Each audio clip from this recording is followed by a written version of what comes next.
Voy a pedir que me acompañen a Tito, a la carta de Tito. Ya hace 2 domingos terminamos con lo que fue segunda de Timoteo. El domingo pasado fue Navidad. Tuvimos una predicación especial y particular. Primeros, vamos a leer toda la carta. Perdón, toda la carta, no, todo el capítulo 1.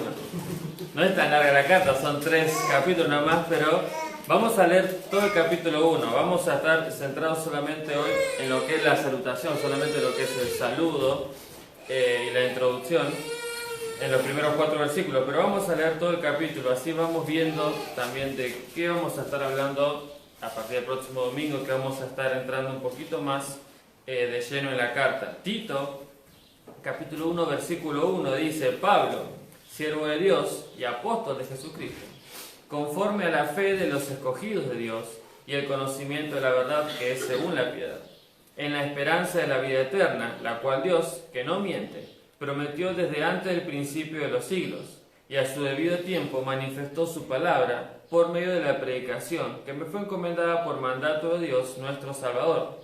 A Tito, verdadero hijo en la común fe, gracia, misericordia y paz de Dios Padre y del Señor Jesucristo nuestro Salvador.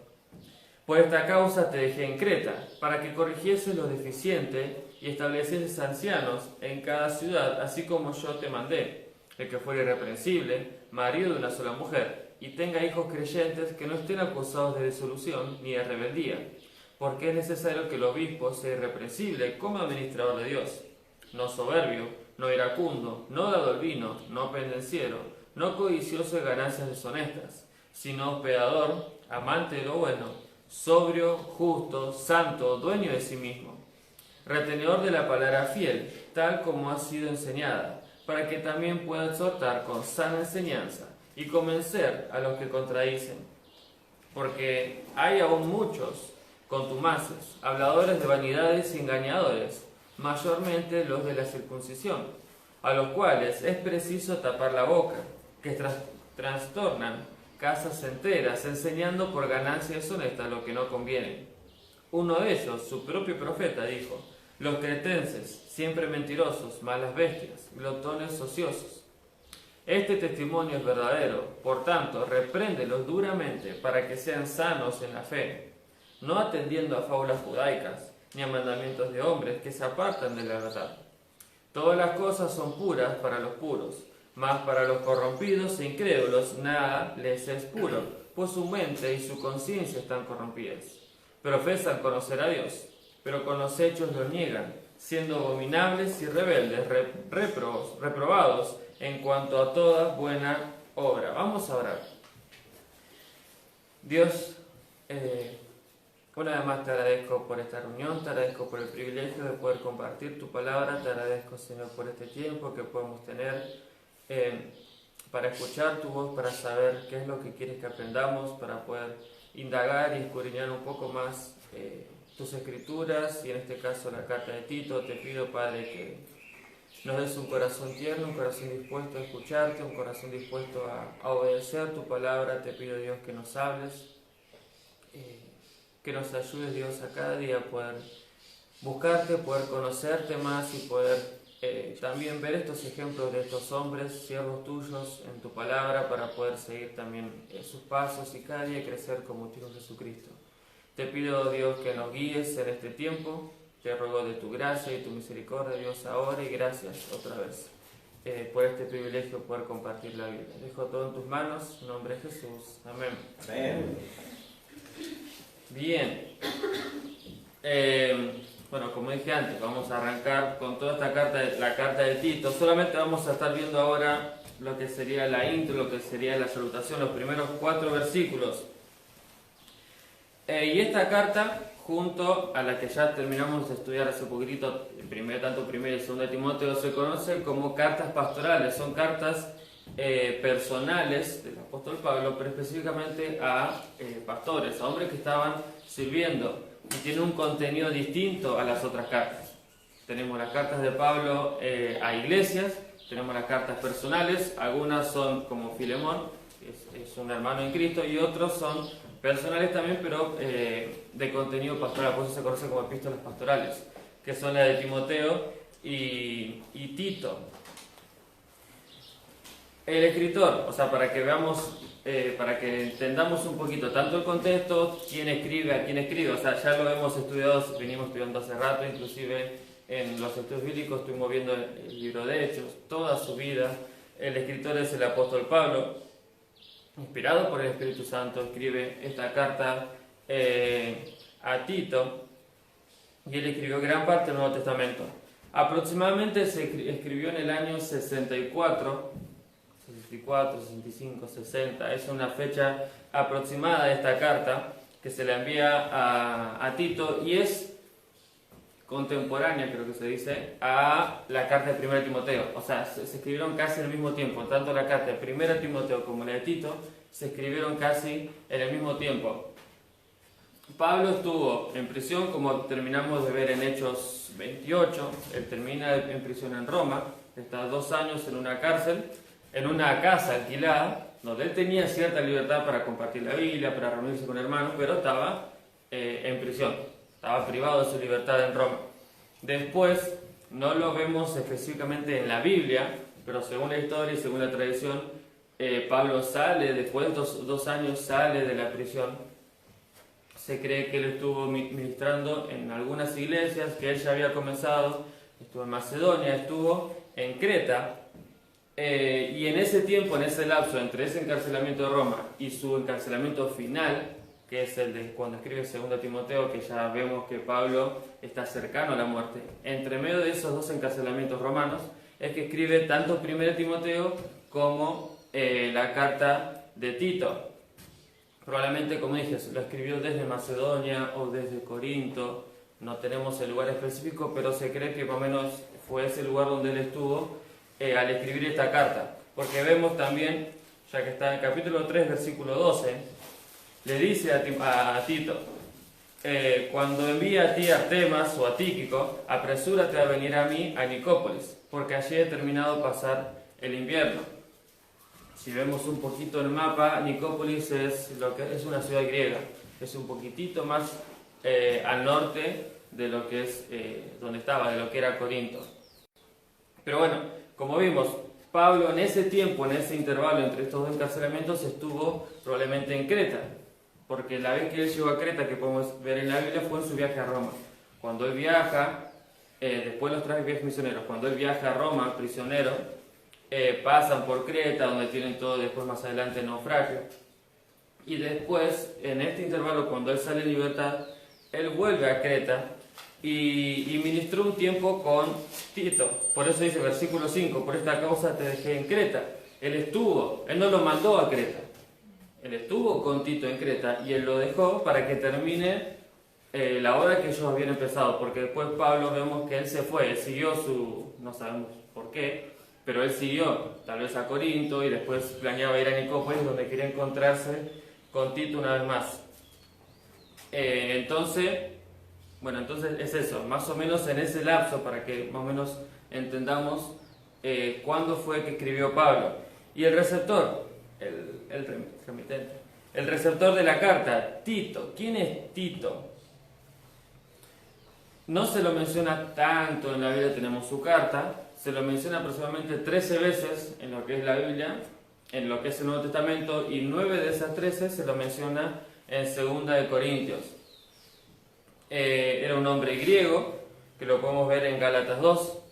Él era griego, o sea, él era gentil, y probablemente fue salvo en el primer viaje misionero del apóstol Pablo. Porque ya después que Pablo, que lo vemos en Hechos 15, cuando Pablo termina su primer viaje misionero, que viaja al concilio que se hizo en Jerusalén, ya él subió a Jerusalén con Tito y con Bernabé. Tito ya estaba sirviendo con Pablo en ese tiempo, o sea, probablemente o antes o durante su primer viaje misionero, Tito había sido salvo, y creemos por el apóstol Pablo, porque el apóstol le dice, mi hijo en la fe, versículo 4, dice a Tito, verdadero hijo en la común fe. Así como se lo menciona a Timoteo, el mismo Pablo le dice a Timoteo, vos también sos mi hijo en la fe. Y vemos varias veces que lo menciona así. Entonces era griego, probablemente tenía una edad similar al apóstol Pablo, muy distinto a lo que podemos ver en Timoteo. Timoteo vemos que cuando Pablo lo busca de Listra, era un joven. Pablo ya tenía alrededor de entre 40 y 45 años y se lleva a este joven de Listra que estaba sirviendo, se lo lleva con él para servir el ministerio. Era un joven, que él lo instruyó, lo preparó, a Tito también, pero Tito ya era un hombre grande. Por eso también podemos notar la diferencia de contenido, tanto en las cartas de Timoteo como en Tito. Ya podemos notar que Tito era un hombre maduro, un hombre tal vez maduro tanto espiritualmente como maduro de edad. Por eso probablemente, y según la tradición y la historia, se cree que tenía exactamente parecida a la edad del apóstol Pablo. Por eso probablemente a esta altura, cuando Pablo le escribió esta carta, Tito tenía unos 60 años, 50 y tantos. No era un joven, como podemos ver en Timoteo. Pero bueno, siempre voy a estar haciendo ese paralelismo porque son dos cartas muy similares, inclusive como leímos versículos 6 en adelante, da requisitos acerca de los pastores, que cuando se habla acerca de eso usamos siempre los dos pasajes, los de Tito y los de Timoteo, porque van de la mano, son paralelos, son cartas con un contenido muy similar, tanto las de Timoteo como las de Tito, porque fueron dirigidas hacia personajes muy similares, eran pastores. Tanto Tito como Timoteo eran pastores. Timoteo estuvo en Éfeso, Tito en este caso estuvo en Creta, en este tiempo. Si los animo a leer en 2 Corintios, creo capítulos 7, 8, se lo menciona mucho a Tito, porque Tito tuvo gran parte en Corinto. Tito fue el que probablemente trasladó las cartas, tanto de primera como segunda de Corintios, el que en el lapso de las dos cartas de Corintios, él estuvo ministrando a la iglesia de Corintios. Pero bueno, ese es un dato extra. Pero por eso vamos a estar viendo mucho paralelismo, inclusive acá en adelante, con la carta de primera de Timoteo. Pues son dos cartas muy similares. Pero podemos ver que Tito entonces fue salvo probablemente en el primer viaje misionero y en el segundo y tercer viaje misionero del apóstol Pablo, probablemente fue un hermano que estuvo acompañando al apóstol Pablo en su viaje misionero. Pablo lo llama, tanto que lo llama verdadero hijo en la fe, como lo llama también compañero y colaborador en el ministerio, que lo menciona en 2 Corintios, lo consideraba como un colaborador. Inclusive lo vemos en 2 Corintios 3. Hay un apego y una relación muy íntima entre este hermano Tito y el apóstol Pablo. Pero bueno, volviendo a la carta, vemos que Pablo dejó a Tito en Creta. Estuvo sirviendo en esta isla, es una isla, en la isla de Creta, estuvo sirviendo junto Pablo con Tito, y lo dejó ¿para qué? Versículo 5, para que corrigiese lo deficiente y estableciese ancianos en cada ciudad, así como yo te mandé. Y eso es lo que va a estar desarrollando en el resto de la carta, en las instrucciones de Pablo a Tito, en cómo corregir, cómo reafirmar, cómo establecer la obra que ya habían comenzado juntos, cómo establecer ancianos en cada ciudad de esta isla, en cada iglesia, y Pablo vamos a estar viendo ciertas instrucciones particulares en cuanto al ministerio hacia Tito. Pero ahora vamos a estar viendo los primeros 4 versículos solamente. No vemos una instrucción específica porque es solamente el saludo, pero sí podemos ver a Pablo presentándose como generalmente lo hace. Vemos a quién está dirigida la carta, versículo 4, a Tito, verdadero hijo en la común fe. Y vemos también en la segunda parte, versículo 1, versículo 2 y versículo 3, lo que podemos decir como una base del ministerio del apóstol Pablo. Algo muy importante, algo muy pilar en lo que era el ministerio del apóstol Pablo y por qué él hacía lo que estaba haciendo. Pero bueno, versículo 1 dice: Pablo, siervo de Dios y apóstol de Jesucristo, conforme a la fe de los escogidos de Dios y el conocimiento de la verdad, que es según la piedad. Como es regular en las cartas de Pablo, él se presenta, le dice: yo, Pablo, estoy escribiendo la carta, Pablo, siervo de Dios y apóstol de Jesucristo. Y quiero que veamos esos dos títulos que él mismo se autodenomina, con los que él se autodenomina, siervo de Dios y apóstol de Jesucristo. Es parte de su presentación, pero algo particular en que por lo general en las cartas de Pablo él se hace llamar siervo de Jesucristo. En este caso, no sabemos por qué el cambio, pero él se llama siervo, a sí mismo siervo de Dios. Es el único caso en las cartas de Pablo en que él a sí mismo se dice en una presentación, siervo de Dios. Pero la palabra siervo es doulos, está hablando de esclavo. Él mismo está diciendo, yo Pablo soy esclavo de Dios. Y en el Nuevo Testamento, en el tiempo del Nuevo Testamento, él se autodenomina y él se consideraba en el escalón más bajo de los que sería la servidumbre, lo que serían los niveles de esclavos. Él era el más bajo, o sea, la palabra que usa se considera en la más baja categoría. Y podemos notar con solo ese título que él reconocía cuál era su condición delante de Dios. Él era un siervo, él era un esclavo de Dios. Él sabía, como es la palabra esclavo, que su vida no le pertenecía a sí mismo. Lo vemos, él habla en lo mismo en 1 Corintios 6, que dice, porque habéis sido comprados por precio, glorificad pues a Dios en vuestro cuerpo, en vuestro espíritu, los cuales son de Dios. Él describe a los corintios. Él sabía que su vida ya no le pertenecía a él. Él era un esclavo, tu vida no te pertenece. Y tu razón de ser, la única razón de ser que tenés, es hacer lo que te dice tu amo. Hasta que vos tengas tu libertad en ese tiempo, todo lo que tienes que hacer, te levantarse en la mañana porque tu amo, tu Señor te decía que te levantes a tal hora y que hagas, todo lo que hacías en el día era exactamente lo que tu Señor te había indicado que hagas. No había una proyección de vida para mí en que no, yo voy a hacer esto, voy a estudiar esto, voy a hacer esto y aquello y voy a progresar en estas áreas. Todo lo que yo hacía como esclavo en ese tiempo era lo que mi Señor, lo que mi dueño, lo que mi amo, porque es eso, quería. Esa es la razón de ser del apóstol Pablo. Él era un esclavo, él era un siervo de Cristo, un siervo en este caso de Dios. Como dije, no vivía para sí mismo, él vivía para servir y para obedecer a Cristo.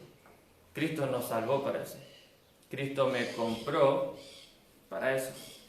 Dice la Biblia que yo era esclavo del pecado. Cuando yo nací en este mundo, nací bajo pecado, nací muerto al pecado y nací esclavo del pecado. O sea, mi condición de pecador era esclavo del pecado. No podía hacer otra cosa que pecar. O sea, no tenía poder sobre el pecado para vencer, para cambiar. Mi razón de ser era pecar, porque es lo que era esclavo del pecado. Cuando Cristo me salvó, Cristo me justificó, dice la Biblia que Él me dio libertad, me liberó de eso, me libertó del pecado, para que ya no sirvamos al pecado. Lo podemos ver en Romanos. Pero ahora Cristo me libertó y me dio esa libertad, no para hacer lo que yo quiera, sino para servirle.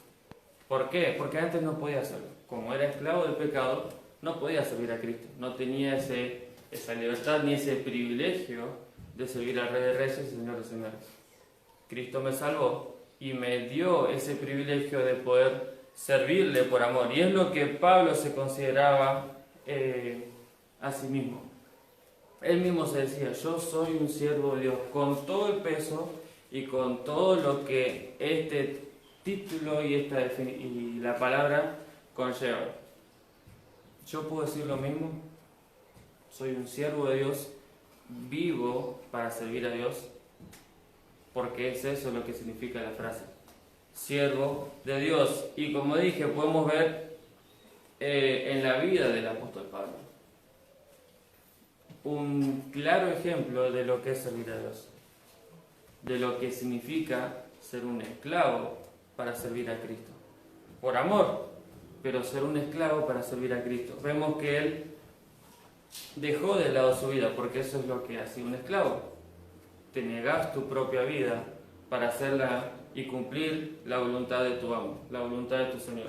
Es lo que hizo el apóstol Pablo. Él tenía todo. Él tenía, antes de ser salvo, lo vemos en los primeros capítulos de Hechos, él era miembro del Sanedrín, él tenía fama, tenía poder, tenía plata. Lo que él hacía, él podía bajar el dedo, inclusive vidas estaban a su poder. O sea, él podía decir quién vive y quién no, siempre limitado por el gobierno de Roma, pero él tenía un poder muy importante, en un estatus muy importante. Como dije, tenía fama, tenía una carrera por delante muy grande.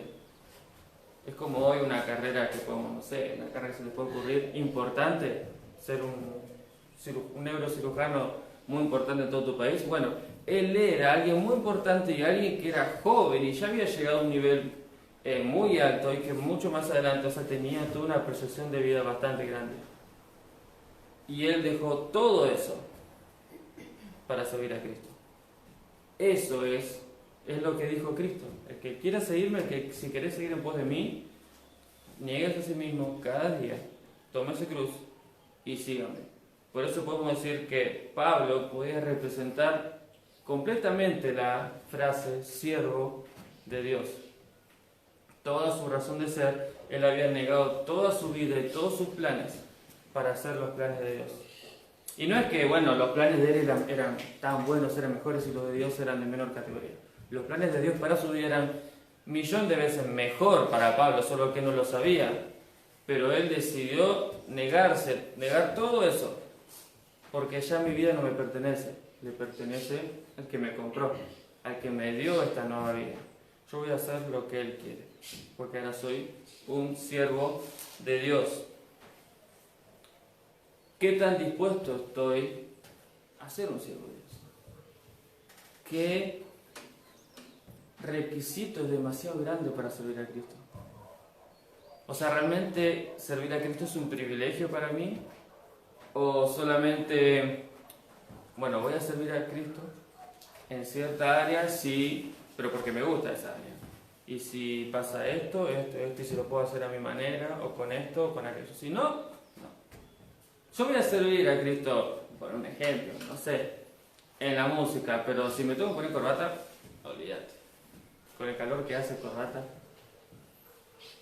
¿qué requisito es demasiado grande como para servir a Cristo? Porque si realmente entiendo lo que es servir a Dios, como lo entendió el apóstol Pablo, como lo entendió Tito, porque no lo vemos mucho en la historia de Tito, pero él sirvió a la par del apóstol Pablo, él viajó a la par del apóstol Pablo y posiblemente él sufrió a la par del apóstol Pablo, porque el apóstol Pablo sufrió, o sea, tanto en su segundo, su tercer viaje misionero, como en todo más, su vida más adelante, él pasó muchísimas cosas por obedecer a Cristo. Y posiblemente, así como Timoteo también la pasó feo, o sea, sufrió persecución, sufrió azotes junto al apóstol Pablo, probablemente Tito también.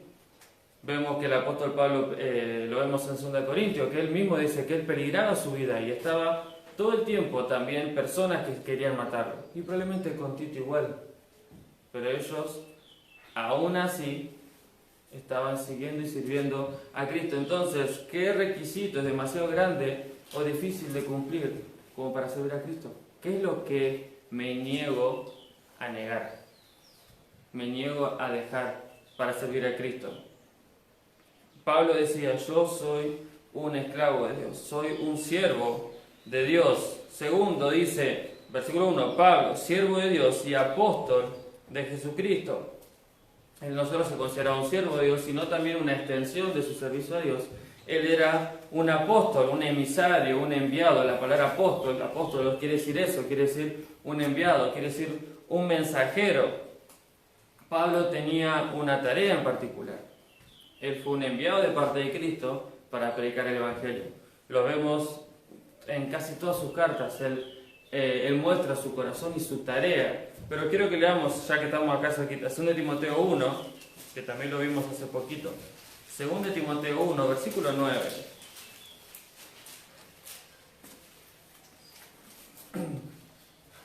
Segunda de Timoteo 1, versículo 9.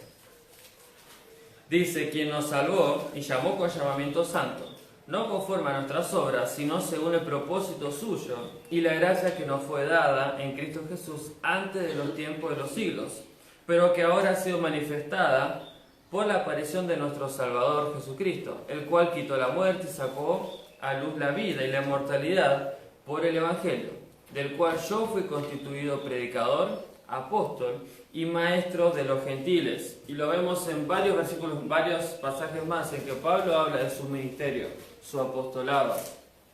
E inclusive en 2 Corintios reivindica su apostolado, que estaba siendo menoscabado por ciertos hermanos de la iglesia de Corinto. Pero él mismo decía: yo soy apóstol de los gentiles, o sea, mi tarea es predicar el evangelio específico, o sea, particularmente a los gentiles. Él predicó a judíos, sí, cada iglesia que él visitaba, o sea, cada ciudad que visitaba, lo primero que hacía era ir a las sinagogas y predicar a los judíos. Pero su principal tarea era ser apóstol de los gentiles, era predicar el evangelio a los gentiles. Por eso él mismo decía: yo soy un apóstol de Jesucristo. Pero en este título podemos notar tanto la tarea que tenía Pablo como la autoridad que tenía el apóstol Pablo. Por eso es que él escribe: Pablo, yo apóstol de Jesucristo, te escribo Tito. Y así lo vemos en todas las cartas. Él no escribía como un hermano más. Él tenía una autoridad tanto sobre Tito, que eran sus compañeros de milicia, con Timoteo, con Filemón, como las iglesias que él había comenzado y las iglesias a las que él escribe cartas. Él le dice: yo soy apóstol. Él también estaba mostrando Dios mismo, porque no es Pablo escribiendo, pero es Dios hablando acerca de Pablo, diciéndole y reivindicando el lugar que Dios estableció para el apóstol Pablo. No es que él sea mejor que los hermanos, no es que él sea mejor que Tito, pero Dios estableció un orden. Así como en la familia tenemos un orden, en la iglesia tenemos un orden, en la vida diaria siempre, o debería haber, hay un orden, porque Dios es un Dios de orden. Todo lo que hizo desde el principio hasta el final tiene un orden. Inclusive lo vemos en versículo 2. Dice: el cual Dios, que no miente, prometió desde antes del principio de los siglos. Dios ya tenía todo un plan antes del principio de los siglos, antes de que comience el tiempo. Dios ya tenía un plan. Dios siempre obra por medio de orden. Si vemos toda la obra de salvación, hay un orden. Vemos todo lo que vemos a nuestro alrededor. Todo lo que Él creó tiene un orden. La iglesia tiene un orden. La familia tiene un orden. Y vemos esa autoridad y ese orden establecido por Dios. Y tanto Tito como las iglesias tenían que respetar ese orden, tenían que respetar esa autoridad dada por Dios. Como dije, ambos eran compañeros de milicia, pero Dios había puesto un orden de autoridad en sus vidas. Bueno, y nosotros entonces, Pablo era apóstol. El cargo, por así decirlo, como apóstol no está hoy vigente en día, porque hay requisitos que no se pueden cumplir. O sea, hoy no hay apóstoles al mismo nivel del apóstol Pablo, porque había ciertos requisitos que tenían que cumplir. Pero sí somos apóstoles, por así decirlo, en lo que significa la palabra. Somos mensajeros, también somos enviados a predicar el evangelio como era el apóstol Pablo. No somos apóstoles al nivel del apóstol Pablo, porque eso ya terminó, pero sí tenemos la misma tarea que el apóstol Pablo, de predicar el evangelio a toda criatura. Y no solo eso, sino no solo predicar el evangelio, sino vivir el evangelio. Porque Pablo era un enviado de parte de Dios, un emisario de parte de Dios a predicar el evangelio. Pablo representaba a Cristo en cada lugar que estaba. Lo mismo nosotros. Vemos en 2 Corintios, vamos a leerlo, 2 Corintios 5.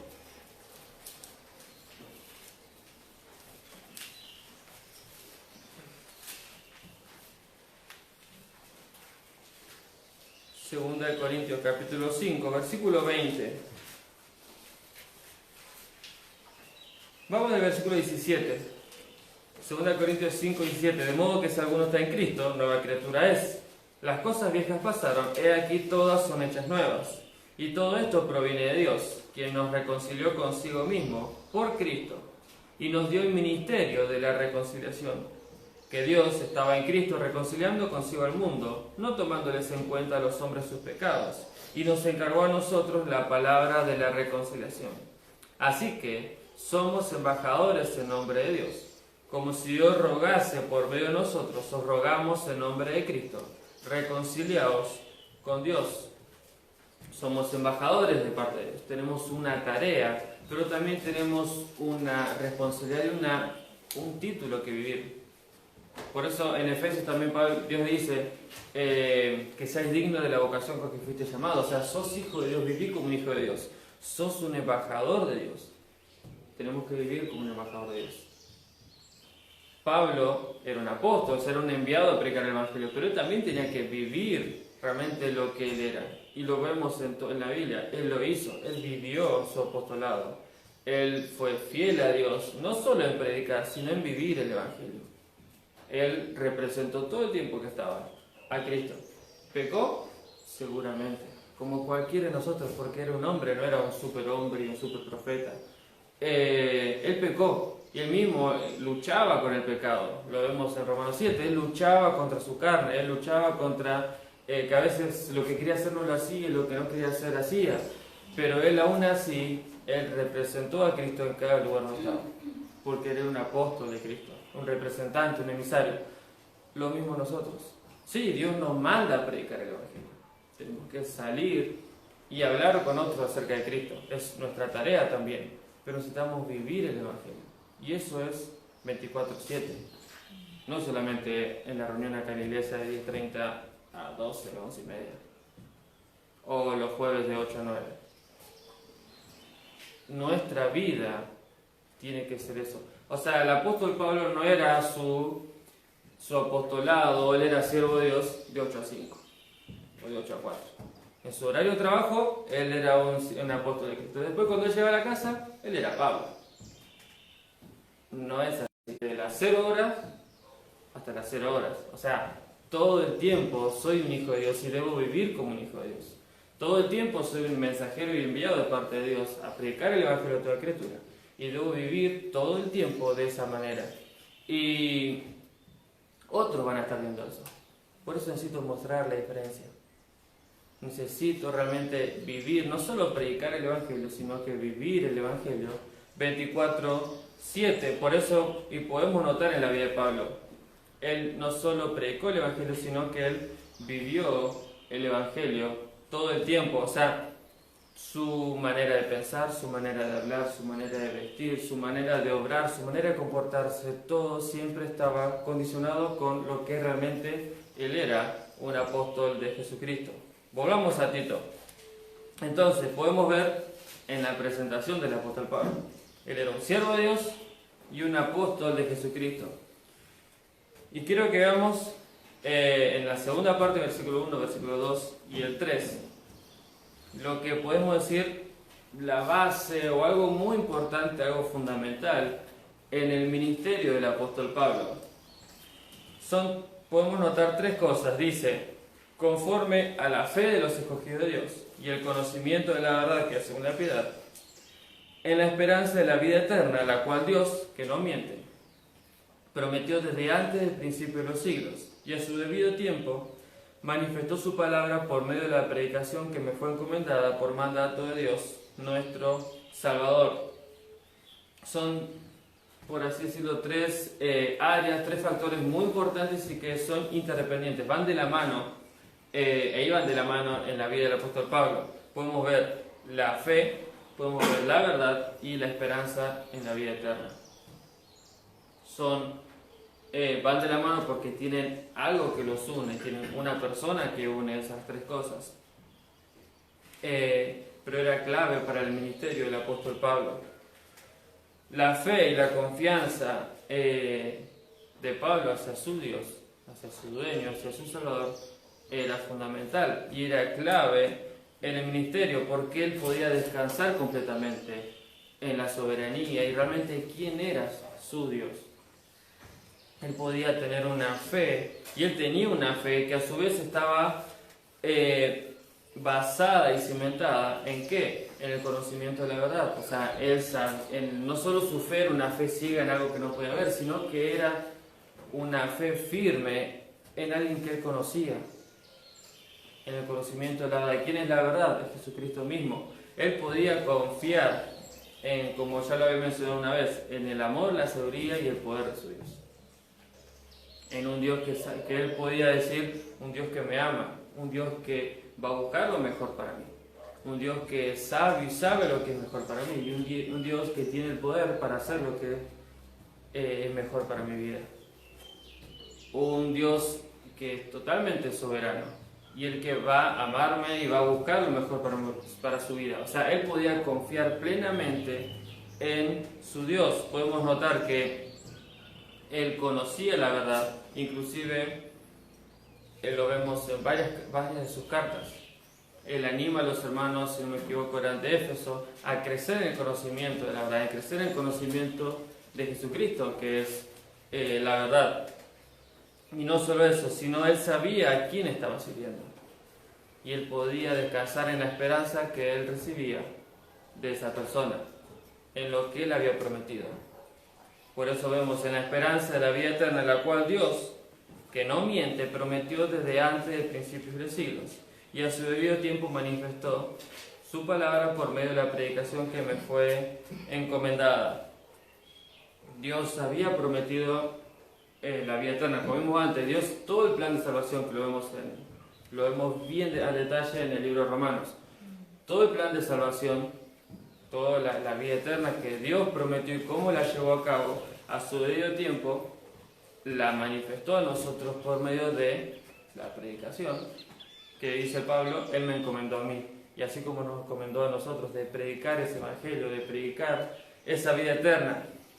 Pero Pablo estaba aferrado a esa esperanza de un Dios que no miente, un Dios veraz, un Dios soberano, un Dios poderoso, que lo que Él había prometido lo iba a hacer, un Dios fiel. Su ministerio, su vida, su servicio a Dios, porque vemos que Él era apóstol de Jesucristo, era siervo de Dios, y todo eso estaba basado en la persona de Dios. Todo lo que Él hacía era basado en el conocimiento de la persona de Dios. Él tenía fe, él conocía la verdad y él estaba aferrado a esta esperanza de esa persona, y todo gira en torno a esa persona. Todo gira en torno a Dios. Porque era la única manera en que el apóstol Pablo podría haber pasado todo lo que pasó y sirvió como sirvió. Porque él conocía a quién había creído.